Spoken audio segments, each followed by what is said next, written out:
ਅਗਲੀ ਜਿਹੜੀ ਹਰਜੋਸ਼ਨ ਜੀ ਖਬਰ ਕਰਦੇ ਜਾਈਏ ਯੂਐਸ ਮੈਕਸੀਕੋ ਬਾਰਡਰ ਦੇ ਕ੍ਰਾਈਸਿਸ ਨੂੰ ਲੈ ਕੇ ਆ, ਉਸ ਦੇ ਉੱਤੇ ਤਾਜ਼ਾ ਸਥਿਤੀ ਕੀ ਚੱਲ ਰਹੀ ਆ। ਉਸ ਵਿੱਚ ਲੇਟੈਸਟ ਅਪਡੇਟ ਦੇ ਮੁਤਾਬਕ 7000 ਮਾਈਗ੍ਰੈਂਟਸ ਇੱਕ ਦਿਨ ਦੇ ਵਿੱਚ ਅਰੈਸਟ ਕੀਤੇ ਗਏ ਆ। ਇਹ ਲੇਟੈਸਟ ਜਿਹੜੀ ਉਹ ਜਾਣਕਾਰੀ ਆ ਰਹੀ ਹੈ। ਕਿਸੇ ਟਾਈਮ ਦੇ ਉੱਤੇ 10-10 ਹਜ਼ਾਰ ਵੀ ਹੋ ਰਹੇ ਸੀ, ਉਹਦੇ ਨਾਲੋਂ ਥੋੜਾ ਜਿਹਾ ਆંકੜਾ ਘਟਿਆ ਹੈ, ਪਰ ਇੱਕ ਕਾਰਵਾਂ ਕਹਿੰਦੇ ਹੋਰ ਤੁਰਿਆ ਆਉਂਦਾ ਆ ਯੂਐਸ ਮੈਕਸੀਕੋ ਬਾਰਡਰ ਵੱਲ ਨੂੰ, ਯੂਐਸ ਦੇ ਵਿੱਚ ਦਾਖਲ ਹੋਣ ਦੇ ਲਈ।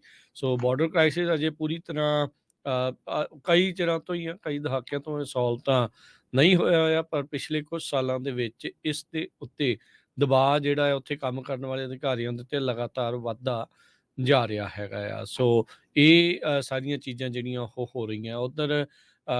ਬਲਿੰਕਨ ਤੇ ਮਾਯੋਰਕਸ ਉਹ ਆਪਣੇ ਗਵਾਂਢੀ ਮੁਲਕ ਦੇ ਵਿੱਚ ਵੀ ਗਏ ਆ। ਉੱਥੇ ਉਹਨਾਂ ਨੇ ਕਿਹਾ ਆ ਮੈਕਸੀਕੋ ਨੂੰ ਵੀ ਭਾਈ ਤੁਸੀਂ ਜਿਹੜੀ ਉਹ ਸਾਡੀ ਮਦਦ ਕਰੋ। ਲੋਕਾਂ ਨੂੰ ਕਹਿ ਰਹੇ ਆ ਵੀ ਤੁਸੀਂ ਹੁਣ ਆਓ ਨਾ।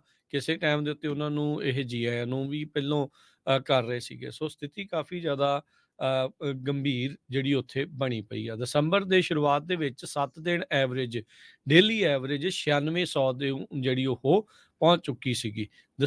ਨਵੰਬਰ ਦੇ ਵਿੱਚ ਇਹ ਆંકੜਾ 6800 ਦੇ ਉੱਤੇ ਸੀਗਾ। ਹੁਣ ਪਿਛਲੇ ਕੁਛ ਕੁ ਦਿਨ ਤੋਂ ਇੱਕ ਇਹ ਥੋੜਾ ਜਿਹਾ ਜਿਹੜੀ ਉਹ ਘਟੀ ਆ। ਕਹਿੰਦੇ ਵੀ ਕੱਲੇ ਡੈਲ ਰੀਓ ਸੈਕਟਰ ਦੇ ਵਿੱਚ 2000 ਬਾਰਡਰ ਅਰੈਸਟ ਉਹ ਹੋਈਆਂ ਸੀਗੀਆਂ ਬੀਤੇ ਬੁੱਧਵਾਰ ਨੂੰ। ਕਹਿੰਦੇ ਵੀ ਇੱਕ ਹੋਰ ਸੋਰਸ ਨੇ ਜਿਹੜਾ ਉਹ ਦੱਸਿਆ ਵੀ ਮੰਡੇ ਨੂੰ ਵੀ 2000 ਹੋਈਆਂ ਸੀ। ਪਹਿਲਾਂ ਇਹ 3000 ਜਿਹੜੀਆਂ ਹੋ ਰਹੀਆਂ ਸੀਗੀਆਂ। ਕਿ ਵਾਕਈ ਲੋਕਾਂ ਦਾ ਆਉਣਾ ਜਿਹੜਾ ਉਹ ਘਟ ਚੁੱਕਾ ਆ। ਹਾਲ ਦੀ ਘੜੀ ਹਜ਼ਾਰਾਂ ਹੀ ਜਿਹੜੇ ਲੋਕ ਮਾਈਗ੍ਰੈਂਟਸ ਟ੍ਰਾਂਜ਼ਿਟ ਪਾਲਿਸੀਜ਼ ਦੇ ਤਹਿਤ ਮੈਕਸੀਕੋ 'ਚ ਵੇਟ ਕਰ ਰਹੇ ਆ, ਜਿਨ੍ਹਾਂ ਨੇ ਅਸਾਈਲਮ ਦੇ ਲਈ ਅਪਲਾਈ ਵੀ ਕਰਨਾ ਹੈਗਾ ਆ। ਸੋ ਉਹ ਜਿਹੜੇ ਸਿੱਧੇ ਆ ਕੇ ਪੇਸ਼ ਹੁੰਦੇ ਆ, ਜਿਹੜੇ ਤਾਂ ਉਸ ਤਰੀਕੇ ਦੇ ਨਾਲ ਹੀ ਸਿੱਧਾ ਜਿਹੜਾ ਟੱਪ ਜਾਂਦੇ ਆ, ਜਿਹੜੇ ਸੇਫਲੀ ਕਰ ਜਾਂਦੇ ਆ, ਉਹ ਹਾਲਾਤ ਮਾੜੇ ਆ। ਲਗਾਤਾਰ 2 ਸਾਲਾਂ ਦੇ ਵਿੱਚ ਐਵਰੇਜ ਰਿਕਾਰਡ ਤੋੜ ਜਿਹੜੀ ਆ 2-2 ਲੱਖ ਤੋਂ ਪਤਾ ਨਹੀਂ 2 ਮਿਲੀਅਨ ਤੋਂ ਉੱਤੇ ਜਿਹੜੀ ਆ ਉਹ ਦੇਖੀ ਗਈ ਹੈ। ਇਹ ਪਹਿਲੀ ਵਾਰੀ ਹੋਇਆ ਵੀ 2 ਫਿਸਕਲ ਈਅਰ ਦੇ ਵਿੱਚ ਇਹ ਆંકੜਾ ਇਸ ਤੋਂ ਪਾਰ ਜਿਹੜਾ ਉਹ ਹੋਇਆ ਆ। ਉਧਰੋਂ ਯੂਐਸ ਤੇ ਮੈਕਸੀਕੋ ਦੇ ਅਧਿਕਾਰੀ ਆਪਸ ਦੇ ਵਿੱਚ ਮੁਲਾਕਾਤਾਂ ਕਰ ਰਹੇ ਆ। ਇੱਥੋਂ ਟੌਪ ਦੇ ਜਿਹੜੇ ਲੀਡਰ ਆ ਉਹ ਵੀ ਗਏ ਆ। ਤੇ ਹੁਣ ਇਹ ਦੱਸਿਆ ਜਾ ਰਿਹਾ ਵੀ ਮੈਕਸੀਕਨ ਅਧਿਕਾਰੀ ਆ ਉਹ ਵਾਸ਼ਿੰਗਟਨ ਦੇ ਵਿੱਚ ਅਗਲੇ ਮਹੀਨੇ ਜਿਹੜੀ ਆ ਉਹ ਆਉਣ ਜਾ ਰਹੇ ਨੇ। ਵੀ ਜਿਹੜਾ ਇਨਫਲਕਸ ਆ ਰਿਹਾ ਆ ਮਾਈਗ੍ਰੈਂਟਸ ਦਾ ਯੂਐਸ ਦੇ ਵਿੱਚ, ਕਿਉਂਕਿ ਉਹਨਾਂ ਦੇ ਮੁਲਕ ਦੇ ਥਰੂ ਹੋ ਕੇ ਜਾਂਦਾ ਆ, ਉਸ ਨੂੰ ਕਿੱਦਾਂ ਘਟਾਇਆ ਜਾ ਸਕਦਾ, ਉਸ ਬਾਰੇ ਜਿਹੜੀ ਉਹ ਚਰਚਾ ਹੋਊਗੀ। ਯੂਐਸ ਦੀ ਜਿਹੜੀ ਹਾਈ ਲੈਵਲ ਡੈਲੀਗੇਸ਼ਨ ਆ ਮੈਕਸੀਕੋ ਸਿਟੀ ਦੇ ਵਿੱਚ ਜਾ ਕੇ ਜਿਹੜੀ ਆਈ ਹੈ, ਜਿੱਦਾਂ ਆਪਾਂ ਤੁਹਾਨੂੰ ਦੱਸਿਆ। ਨੈਸ਼ਨਲ ਸਿਕਿਉਰਿਟੀ ਕਾਉਂਸਲ ਦੇ ਸਪੋਕਸ ਪਰਸਨ ਉਹ ਕਹਿੰਦੇ ਆ ਵੀ ਇਹ ਜਿਹੜਾ ਟ੍ਰਿਪ ਇਹਨਾਂ ਨੇ ਲਾਇਆ ਆ ਇਹ ਪ੍ਰੋਡਕਟਿਵ ਰਿਹਾ ਆ। ਮੈਕਸੀਕਨ ਪ੍ਰੈਜ਼ੀਡੈਂਟ ਐਂਡਰੇ ਮੈਨੂਅਲ ਲੋਪੇਜ਼ ਓਬਰਾਡੋਰ ਉਹ ਕਹਿੰਦੇ ਵੀ ਅਸੀਂ ਐਨਫੋਰਸਮੈਂਟ ਦੇ ਹੋਰ ਸਿਗਨੀਫੀਕੈਂਟ ਐਕਸ਼ਨ ਜਿਹੜੇ ਆ ਉਹ ਲੈਣ ਜਾ ਰਹੇ ਆ ਮਾਈਗ੍ਰੇਸ਼ਨ ਨੂੰ ਜਿਹੜੀ ਆ ਉਹ ਰੋਕਣ ਦੇ ਲਈ। ਮੈਕਸੀਕੋ ਦੇ ਜਿਹੜੇ ਸੈਕਟਰੀ ਆਫ ਫੋਰਨ ਅਫੇਅਰਸ ਅਲੀਸ਼ੀਆ ਬਰਸੇਨਾ ਉਹਨਾਂ ਨੇ ਰਿਪੋਰਟਰਸ ਨਾਲ ਗੱਲਬਾਤ ਕਰਦੇ ਹੋਏ ਕਿਹਾ ਆ ਵੀ ਜਿਹੜੀ ਇਕਨੋਮਿਕ ਰਿਲੇਸ਼ਨਸ਼ਿਪ ਦੋਨਾਂ ਮੁਲਕਾਂ ਦੇ ਦਰਮਿਆਨ ਆ ਉਹ ਉਸ ਦੇ ਨਾਲ ਜਿਹੜੇ ਮਾਈਗ੍ਰੇਸ਼ਨ ਦੇ ਜਿਹੜੇ ਕਾਜ਼ਜ਼ ਆ, ਪੋਵਰਟੀ ਆ, ਇਨਇਕੁਐਲਿਟੀ, ਵਾਇਲੈਂਸ, ਫੈਮਿਲੀ ਰੀਯੂਨੀਫਿਕੇਸ਼ਨ, ਇਹ ਸਾਰੀਆਂ ਚੀਜ਼ਾਂ ਹੈਗੀਆਂ ਆ। ਪਰ ਅਮਰੀਕਾ ਜਿਹੜਾ ਆ ਉਹ ਪੋਵਰਟੀ ਦੇ ਕਰਕੇ ਜਾਂ ਇਕਨੋਮਿਕ ਹਾਲਾਤਾਂ ਨੂੰ ਕਰਕੇ ਅਸਾਈਲਮ ਨਹੀਂ ਦਿੰਦਾ। ਇਹ ਤੁਹਾਨੂੰ ਉੱਥੇ ਕੋਈ ਖਤਰਾ ਆ, ਜਾਨ ਨੂੰ ਖਤਰਾ ਆ, ਸਰਕਾਰ ਤੋਂ ਖਤਰਾ ਆ, ਉਹਦੇ ਆਧਾਰ ਦੇ ਉੱਤੇ ਜਿਹੜਾ ਪੋਲੀਟੀਕਲ ਅਸਾਈਲਮ ਹੁੰਦਾ ਆ। ਆਪਾਂ ਕਾਫੀ ਵਾਰੀ ਅਸਾਈਲਮ ਦੇ ਜਿਹੜੇ ਪ੍ਰੋਗਰਾਮ ਅਟਰਨੀ ਟਰਕੀਆਂ ਨਾਲ ਕਰਦੇ ਆ, ਉਹਦੇ ਵਿੱਚ ਦੱਸਿਆ ਵੀ ਗਿਆ ਆ। ਸੋ ਪਰ ਫਿਰ ਵੀ ਅਜੇ ਵੀ ਜਿਹੜੇ ਹਾਲਾਤ ਹਰਜੋਤ ਸਿੰਘ ਜੀ ਸਦਰਨ ਬਾਰਡਰ ਦੇ ਉੱਤੇ ਇਸੇ ਤਰੀਕੇ ਦੇ ਨਾਲ ਹੀ ਬਣੇ ਪਏ ਆ। ਇਮੀਗ੍ਰੇਸ਼ਨ ਨੂੰ ਲੈ ਕੇ ਜਿਹੜੀਆਂ ਪੋਲੀਟੀਕਲ ਪਾਰਟੀਆਂ ਆ ਉਹ ਆਪੋ ਆਪਣੇ ਪੱਟਾਂ ਤੇ ਥਾਪੀਆਂ ਮਾਰ ਕੇ ਬਿਆਨ ਜਿਹੜੀਆਂ ਉਹ ਦਿੰਦੇ ਰਹਿੰਦੇ ਆ। ਇੱਕ ਕਹਿੰਦਾ ਆ ਵੀ ਤੂੰ ਪਹਿਲੋਂ ਉਹ ਕਰ, ਫਿਰ ਆਪਾਂ ਇਮੀਗ੍ਰੇਸ਼ਨ ਦੇ ਉੱਤੇ ਚਰਚਾ ਕਰਾਂਗੇ। ਦੂਜਾ ਕਹਿੰਦਾ ਵੀ ਪਹਿਲੋਂ ਨਹੀਂ ਤੂੰ ਮੇਰੀ ਸੁਣ, ਫਿਰ ਆਪਾਂ ਇਮੀਗ੍ਰੇਸ਼ਨ ਦੇ ਉੱਤੇ ਸੁਣਾਂਗੇ।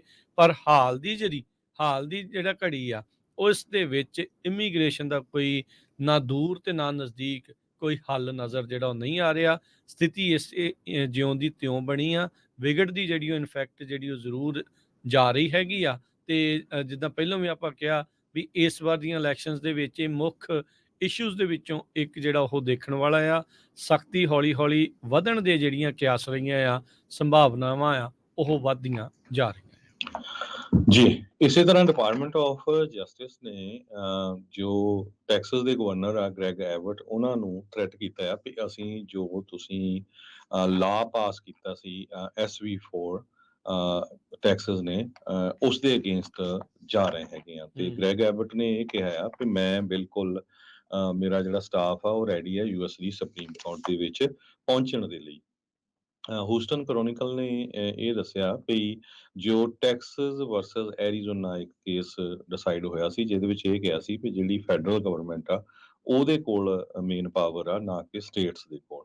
ਪਰ ਉਹ ਕਹਿੰਦੇ ਵੀ ਜਿਹੜੀ ਸਾਡੀ ਸਟੇਟ ਆ ਇੰਨੀ ਮੈਸਅਪ ਹੋਈ ਆ ਇੰਨੇ ਲੱਖਾਂ ਦੇ ਹਿਸਾਬ ਨਾਲ ਜੋ ਲੋਕ ਐਂਟਰ ਹੋਏ ਆ ਤੇ ਉਸ ਦੇ ਕਰਕੇ ਜੋ ਆ ਆਪਾਂ ਸੁਪਰੀਮ ਕੋਰਟ ਤੱਕ ਜਿਹੜਾ ਕੇਸ ਆ ਉਹ ਫਾਈਟ ਕਰਾਂਗੇ।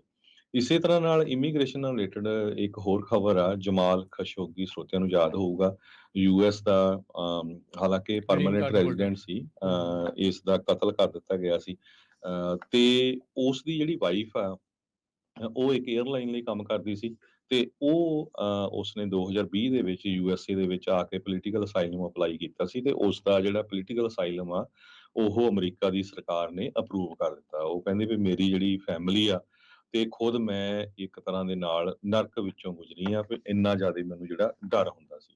ਈਜਿਪਟ ਦੀ ਰਹਿਣ ਵਾਲੀ ਮਿਸ ਐਲਟਰ ਇਸ ਨੂੰ ਫਾਈਨਲੀ ਕੁਝ ਦਿਨ ਪਹਿਲਾਂ ਜੋ ਆ ਪੋਲੀਟੀਕਲ ਅਸਾਈਲਮ ਯੂਐਸ ਦੀ ਸਰਕਾਰ ਵੱਲੋਂ ਦੇ ਦਿੱਤਾ ਗਿਆ ਹੈਗਾ। ਦੂਸਰੇ ਪਾਸੇ ਸਰੋਤਿਆਂ ਨੂੰ ਯਾਦ ਹੋਊਗਾ ਕੁਝ ਦਿਨ ਪਹਿਲਾਂ ਜੋ ਇੱਕ ਡੋਂਕੀ ਫਲਾਈਟ ਜੋ ਮਸ਼ਹੂਰ ਹੋਈ ਹੈ ਪੂਰੀ ਦੁਨੀਆ ਦੇ ਵਿੱਚ ਫਰਾਂਸ ਵਾਲੀ। ਇੰਡੀਆ ਤੋਂ ਫਰਾਂਸ ਆਈ ਸੀ ਤੇ ਉਹਦੇ ਵਿੱਚੋਂ 25 ਦੇ ਕਰੀਬ ਜੋ ਲੋਕ ਸੀਗੇ ਉਹ ਇੱਥੇ ਰਹਿ ਗਏ ਸੀ ਫਰਾਂਸ ਦੇ ਵਿੱਚ ਵੀ ਅਸੀਂ ਪੋਲੀਟੀਕਲ ਅਸਾਈਲਮ ਲੈਣਾ ਹੈਗਾ। ਹੂੰ, ਹੂੰ, ਹੂੰ, ਹੂੰ। ਸੋ ਜਿਹੜੇ 25 ਭਾਰਤੀ ਮੂਲ ਦੇ ਪੋਲੀਟੀਕਲ ਅਸਾਈਲਮ ਜਿਨ੍ਹਾਂ ਨੇ ਅਪਲਾਈ ਕੀਤਾ ਉਹਨਾਂ ਦੇ ਵਿੱਚ ਪੰਜਾਬੀ ਵੀ ਆਪਣੇ ਭੈਣ ਭਰਾ ਹੈਗੇ ਆ। ਉਹਨਾਂ ਨੂੰ ਹਜੇ ਵੀ ਜੋ ਆ ਡਿਟੈਂਸ਼ਨ 'ਚ ਰੱਖਿਆ ਹੋਇਆ 8 ਦਿਨਾਂ ਦੇ ਲਈ। ਸੋ ਉਹਨਾਂ ਨੂੰ ਇੱਕ ਦਾ ਕੋਰਟ ਨੇ ਕਿਹਾ ਸੀ ਵੀ ਇਸ ਨੂੰ ਛੱਡਿਆ ਜਾਵੇ ਪਰ ਉਸ ਦਾ ਜਿਹੜਾ ਕੇਸ ਆ ਫਿਰ ਰਿਵਰਸ ਕਰ ਦਿੱਤਾ ਗਿਆ ਆ। ਸੋ 303 ਪੈਸੇਂਜਰ ਦੇ ਵਿੱਚੋਂ 25 ਲੋਕ ਜਿਨ੍ਹਾਂ ਨੇ ਅਪਲਾਈ ਕੀਤਾ ਸੀ ਪੋਲੀਟੀਕਲ ਅਸਾਈਲਮ ਦਾ ਹਜੇ ਵੀ ਉਹਨਾਂ ਨੇ ਹੋਲਡ ਤੇ ਰੱਖੇ ਹੋਏ ਹੈਗੇ ਆ। ਇਹ ਪਤਾ ਨਹੀਂ ਵੀ ਉਹਨਾਂ ਦੀ ਕਦੋਂ ਜਿਹੜੀ ਆ ਸੁਣਵਾਈ ਹੋਣੀ ਹੈਗੀ ਆ। ਜੀ, ਬਿਲਕੁਲ। ਸੋ ਜੇ ਮੁੱਦੇ ਜਿਹੜਾ ਤੁਸੀਂ ਟੈਕਸਸ ਵਾਲੀ ਗੱਲ ਕੀਤੀ ਉਸ ਦੇ ਵਿੱਚ ਥੋੜ੍ਹਾ ਜਿਹਾ ਹੋਰ ਦੱਸਦੇ ਜਾਈਏ। ਐਬਟ ਹੁਣਾਂ ਨੇ ਜਿਹੜਾ ਉਹ ਕਿਹਾ ਆ ਕਹਿੰਦੇ ਵੀ ਪਹਿਲੀ ਵਾਰੀ ਅਮਰੀਕਾ ਦੇ ਵਿੱਚ ਕਾਨੂੰਨ ਨੂੰ ਲੈ ਕੇ ਜਿਹੜੀ ਹੌਸਟੈਲਿਟੀ ਆ ਉਹ ਦੇਖੀ ਉਹਨਾਂ ਦਾ ਬਿਆਨ ਆ। ਕਹਿੰਦੇ ਵੀ ਬਾਈਡਨ ਹੁਣੀ ਅਮਰੀਕਾ ਨੂੰ ਡਿਸਟਰੋਏ ਕਰ ਰਿਹਾ ਤੇ ਟੈਕਸਸ ਉਸ ਨੂੰ ਬਚਾਉਣ ਦੀ ਕੋਸ਼ਿਸ਼ ਕਰ ਰਿਹਾ। ਡਿਪਾਰਟਮੈਂਟ ਜਸਟਿਸ ਨੇ ਅਜੇ ਹਾਲ ਦੀ ਘੜੀ ਇਸ ਦੇ ਉੱਤੇ ਕੋਈ ਹੋਰ ਕਮੈਂਟ ਜਿਹੜਾ ਆ ਉਹ ਨਹੀਂ ਕੀਤਾ ਹੈਗਾ। ਪਰ ਡਿਪਾਰਟਮੈਂਟ ਆਫ ਜਸਟਿਸ ਉਸਨੇ ਪਹਿਲਾਂ ਵੀ ਇੱਦਾਂ ਦੇ ਜਿਹੜੇ ਫੈਡਰਲ ਕਾਨੂੰਨਾਂ ਦੇ ਆਧਾਰ ਦੇ ਉੱਤੇ ਜਿਹੜੇ ਸਟੇਟ ਆਪਣੇ ਪੱਧਰ ਦੇ ਉੱਤੇ ਕਾਨੂੰਨ ਬਣਾਉਂਦੀ ਆ ਉਹਨਾਂ ਨੇ ਪਹਿਲਾਂ ਵੀ ਜਿਹੜੇ ਉਹ ਚੈਲੰਜ ਆ ਕਈ ਵਾਰੀ ਕੀਤਾ ਹੈਗਾ ਆ। ਸੋ ਐਰੀਜ਼ੋਨਾ ਦੇ ਵਿੱਚ ਵੀ ਇੱਦਾਂ ਦਾ ਇੱਕ ਕਾਨੂੰਨ ਆਉਣ ਦੀ ਕੋਸ਼ਿਸ਼ ਕੀਤੀ ਸੀ। ਉਦੋਂ ਜਿਹੜਾ ਸ਼ੈਰਿਫ ਸੀਗਾ ਇੱਕ ਬੜਾ ਮਸ਼ਹੂਰ ਹੋਇਆ ਸੀ ਜਿਹਨੂੰ ਬਾਅਦ 'ਚ ਜੇਲ੍ਹ ਹੋਈ ਸੀ ਤੇ ਫਿਰ ਇਵੈਂਚੁਅਲੀ ਜਿਹੜੇ ਟਰੰਪ ਆ ਉਹਨਾਂ ਨੇ ਉਹਨਾਂ ਨੂੰ ਮਾਫ ਜਿਹੜਾ ਉਹ ਕਰ ਦਿੱਤਾ ਸੀਗਾ। ਤੇ ਉਹ ਵੀ ਇਸੇ ਤਰੀਕੇ ਦੇ ਨਾਲ ਮਾਈਗ੍ਰੈਂਟਸ ਨੂੰ ਫੜ ਲੈਂਦਾ ਸੀਗਾ ਤੇ ਉਹ ਕਹਿੰਦਾ ਸੀਗਾ ਵੀ ਨਹੀਂ ਤੁਸੀਂ ਗੈਰ ਕਾਨੂੰਨੀ ਆ, ਜਦ ਕਿ ਜਿਹੜੇ ਉੱਥੇ ਰਹਿਣ ਵਾਲੇ ਬਸ਼ਿੰਦਿਆਂ ਨੂੰ ਵੀ ਇਦਾਂ ਹੀ ਤੰਗ ਹੁੰਦਾ ਸੀ। ਹੁਣ ਜਿਹੜੇ ਕਿਹੜੇ ਐਡਵੋਕੇਸੀ ਵਾਲੇ ਆ ਉਹ ਕਹਿੰਦੇ ਵੀ ਇਸੇ ਆਧਾਰ ਦੇ ਉੱਤੇ ਇਦਾਂ ਦੀ ਚੀਜ਼ ਕਿਤੇ ਸੈਨੇਟ ਬਿੱਲ 4 ਦੇ ਕਰਕੇ ਜਿਹੜੀ ਉਹ ਨਾ ਹੋ ਜਾਵੇ। ਟੈਕਸਸ ਵਾਲੇ ਭਰੋਸਾ ਦਿਵਾਉਣ ਦੀ ਕੋਸ਼ਿਸ਼ ਕਰ ਰਹੇ ਵੀ ਇਦਾਂ ਦਾ ਨਹੀਂ ਹੋਊਗਾ ਪਰ ਇਹ ਹੁਣ ਸਮਾਂ ਹੀ ਜਿਹੜਾ ਇਵੈਂਚੁਅਲੀ ਦੱਸੂਗਾ ਵੀ ਇਸ ਦੇ ਵਿੱਚ ਕੀ ਜਿਹੜਾ ਆ ਉਹ ਅੱਗੇ ਵਧਣ ਜਾ ਰਿਹਾ ਆ। ਇਮੀਗ੍ਰੇਸ਼ਨ ਦੇ ਨਾਲ ਜੁੜੀ ਹੋਈ ਗੱਲ ਦੇ ਵਿੱਚ ਜਿਹੜੇ ਕੈਲੀਫੋਰਨੀਆ ਦੀ ਸਿਲੀਕਨ ਵੈਲੀ ਦੇ ਇਸ ਟਾਈਮ ਸਿਆਸਤ ਨੂੰ ਛੱਡ ਕੇ ਜਾ ਰਹੇ ਜਿਹੜੇ ਇੱਕ ਲਾਅ ਮੇਕਰ ਨੇ ਐਨਾ ਐਸ਼ੂ, ਇਹ ਹਾਊਸ ਦੀ ਐਨਰਜੀ ਤੇ ਕਾਮਰਸ ਕਮੇਟੀ ਦੇ ਹੈਲਥ ਸਬ ਕਮੇਟੀ ਦੇ ਚੇਅਰਮੈਨ ਵੀ ਆ। ਉਹਨਾਂ ਨੇ ਕਿਹਾ ਵੀ ਬਿਗ ਟੈਕ ਨੂੰ ਵੀ ਇਮੀਗ੍ਰੇਸ਼ਨ ਰਿਫਾਰਮ ਦੀ ਇਸ ਟਾਈਮ ਬਹੁਤ ਵੱਡੀ ਜ਼ਰੂਰਤ ਹੈਗੀ ਆ। ਤੇ ਉਹਨਾਂ ਨੇ ਇਹ ਕਿਹਾ ਵੀ ਜੋ ਮੁਲਕ ਆਪਾਂ ਇਸ ਟਾਈਮ ਹੈਗੇ ਆ ਇਹ ਇਦਾਂ ਦਾ ਨਹੀਂ ਸੀ ਹੋਣਾ ਜੇ ਇੱਥੇ ਮਾਈਗ੍ਰੈਂਟਸ ਜਿਹੜੇ ਆ ਉਹ ਨਾ ਆਉਂਦੇ। ਬਹੁਤ ਸਾਰੀਆਂ ਜਿਹੜੀਆਂ ਟੈਕ ਕੰਪਨੀਜ਼ ਆ ਉਹਨਾਂ ਨੂੰ H1B ਕਰਨਾ ਜਾਂ ਕਹਿ ਲਓ ਵੀ ਉਹਨਾਂ ਨੂੰ ਆਪਣੇ ਵੱਲ ਜਿਹੜਾ ਉਹ ਰੱਖਣਾ ਉਹਨਾਂ ਦੇ EMPLOYEES ਨੂੰ ਉਹਦੇ ਲਈ ਵੀ ਕਈ ਮੁਸ਼ਕਲਾਂ ਜਿਹੜੀਆਂ ਉਹ ਆ ਜਾਂਦੀਆਂ। ਆਪਾਂ ਇੱਥੇ ਦੇਖਦੇ ਹਾਂ ਹਰਜੋਤ ਸਿੰਘ ਜੀ ਵੀ ਇੱਥੋਂ ਦੇ ਜਿਹੜੇ ਨਿਆਣੇ ਆ ਜਾਂ ਇੱਥੋਂ ਦੀ ਪੜ੍ਹਾਈ ਵਾਲੇ ਆ ਉਹ STEM ਦੇ ਵਿੱਚ ਘੱਟ ਜਾਂਦੇ ਆ। ਬਾਹਰਲੇ ਮੁਲਕ ਦੇ ਜਿਹੜੇ ਨਿਆਣੇ ਆ ਕੇ ਪੜ੍ਹਦੇ ਨੇ ਇੰਟਰਨੈਸ਼ਨਲ ਸਟੂਡੈਂਟ ਜਾਂ ਬਾਹਰ ਜਿਹੜਾ ਇਹ ਰਿਸੋਰਸਿਸ ਆ ਉਹਨਾਂ ਦੇ ਵੱਲ ਇਹਨਾਂ ਕੰਪਨੀਆਂ ਨੂੰ ਫਿਰ ਜ਼ਿਆਦਾ ਧਿਆਨ ਦੇਣਾ ਪੈਂਦਾ ਆ। ਸੋ ਕਹਿੰਦੇ ਵੀ ਟੈਕਨੋਲੋਜੀ ਇੰਡਸਟਰੀ ਜੇ ਸਿਲੀਕਨ ਵੈਲੀ ਚਾਹੁੰਦੀ ਆ ਵੀ ਉਹ ਅੱਗੇ ਵੱਧਦੀ ਰਵੇ ਤਾਂ ਅਮਰੀਕਾ ਨੂੰ ਆਪਣੀ ਇਮੀਗ੍ਰੇਸ਼ਨ ਪਾਲਿਸੀਜ਼ ਦੇ ਵਿੱਚ ਰਿਫਾਰਮਸ ਲਿਆਉਣ ਦੀ ਜਿਹੜੀ ਉਹ ਜ਼ਰੂਰਤ ਆ ਕਹਿੰਦੇ ਵੀ ਸਾਡੇ ਕਾਲਜ ਦੁਨੀਆ ਭਰ ਦੇ ਸਭ ਤੋਂ ਫਾਈਨੈਸਟ ਨੇ, ਯੂਨੀਵਰਸਿਟੀਜ਼ ਵਧੀਆ ਨੇ, ਪਰ ਇੱਥੇ ਜਿਹੜਾ ਲੋਕਲ ਟੈਲੈਂਟ ਆ ਉਸ ਨੂੰ ਜਨਰੇਟ ਕਰਨਾ ਉਹ ਥੋੜ੍ਹਾ ਔਖਾ ਹੁੰਦਾ ਜਾ ਰਿਹਾ ਆ। ਜਿਹੜੇ ਈਸ਼ੂ ਨੇ ਉਹ 81 ਸਾਲ ਦੇ, ਉਹਨਾਂ ਨੇ ਕਿਹਾ ਵੀ 2024 ਦੇ ਵਿੱਚ ਉਹ ਰੀ-ਇਲੈਕਸ਼ਨ ਤਾਂ ਜਿਹੜਾ ਉਹ ਨਹੀਂ ਕਰਨਗੇ। 30 ਸਾਲਾਂ ਦਾ ਉਹਨਾਂ ਦਾ ਕਰੀਅਰ ਰਿਹਾ ਆ ਕੈਲੀਫੋਰਨੀਆ ਦੇ ਹਾਊਸ ਦੇ ਡੈਲੀਗੇਸ਼ਨ ਦੇ ਤੌਰ ਦੇ ਉੱਤੇ। ਸੋ ਹੁਣ ਦੇਖੋ ਕੀ ਹੁੰਦਾ ਆ। ਰੌਲਾ ਇਹਨਾਂ ਸਾਰੀਆਂ ਚੀਜ਼ਾਂ ਦਾ ਕਾਫੀ ਜਿਹੜਾ ਉਹ ਪੈਂਦਾ ਹੀ ਰਹਿੰਦਾ ਆ, ਤੇ ਜਿੱਦਾਂ ਪਹਿਲਾਂ ਵੀ ਕਿਹਾ ਆ, ਪਰ ਸੋਲਿਊਸ਼ਨ ਅਜੇ ਤੱਕ ਕਿਸੇ ਦੇ ਕੋਲ ਕੋਈ ਵੀ ਨਹੀਂ ਆਇਆ ਹੈ। ਜੀ।